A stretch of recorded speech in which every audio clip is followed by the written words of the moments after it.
Bertemu kembali dengan saya, Pendeta Daud Solihin dari GKI Kebonjati, Bandung. Tema renungan harian saat ini adalah bergembira karena Yesus Kristus adalah nahkoda kehidupanku. Bapak Ibu Saudara-saudara, tugas seorang pengawal adalah melindungi orang dalam segala bentuk ancaman bahayanya.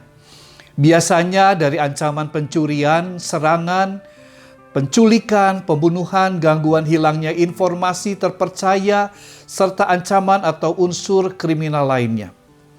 Orang yang memerlukan pengawal biasanya punya uang yang cukup untuk menyewa seorang pengawal atau lebih, dan ia mungkin saja orang yang bekerja di pemerintahan, artis, pengusaha, atau kurir yang membawa benda atau dokumen berharga dan sebagainya. Kita percaya bahwa Tuhan Yesus Kristus bisa saja dalam pemahaman kita adalah Dia seperti seorang pengawal. Ia yang selalu berada di sekeliling kehidupan kita. Kita bisa merasa aman dalam perlindungannya. Alangkah bimbang dan khawatirnya saat orang-orang menyadari bahwa di dalam perahu itu Yesus tidak ada. Alangkah bimbang dan khawatirnya mereka ketika mereka sudah ada dalam perahu yang membawa mereka ke Kapernaum, ternyata Yesus tidak ada di sana. Injil Yohanes pasal 6 ayat 18 mengatakan, sedang laut bergelora karena angin kencang. Ketakutan itu bertambah ketika dalam kegelapan mereka melihat Yesus berjalan di atas air mendekati mereka. Suatu penampakan yang tidak biasa dan baru bagi mereka.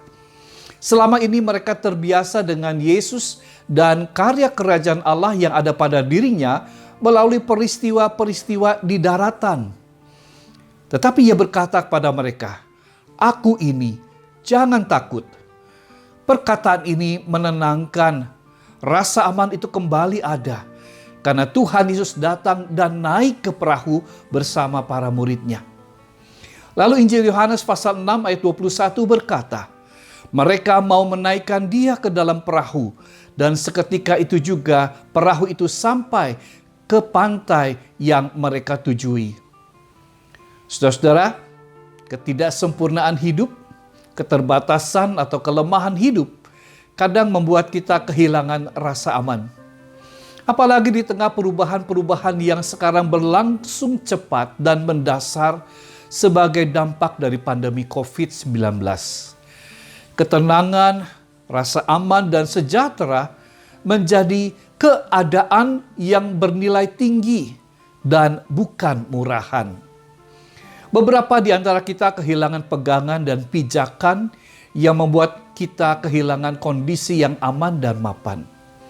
Perlu upaya keras dan bermanfaat untuk mengembalikan keadaan menjadi seimbang dan harmonis di perahu kehidupan kita yang masih berlayar di tengah gelombang kehidupan. Perahu ini akan berjalan terus, memecah arus gelombang yang kadang keras dan dapat membahayakan para penumpangnya. Tetapi bersama Tuhan, kita terus aman, walau kadang tidak nyaman sampai pada tujuannya, yaitu pantai seberang. Tuhan Yesus bukan saja pengawal kehidupan, tetapi juga Dia adalah nahkoda dalam perahu kehidupan kita. Ia akan memimpin dan mengarahkan perahu kehidupan kita sampai kita tiba di pantai pelabuhan. Dalam arahannya kita aman. Bapak Ibu Saudara, kehadiran Allah bersama kita akan sangat kita harapkan dan hargai ketika kita sangat membutuhkan Dia. Karena itu bukalah diri kita untuk semakin mengenal dan percaya kepada Yesus, dan berjalanlah bersama Dia dalam keberanian iman dan kesetiaan sampai menuju dan tiba di pelabuhan abadi. Tuhan Yesus memberkati kita. Amin.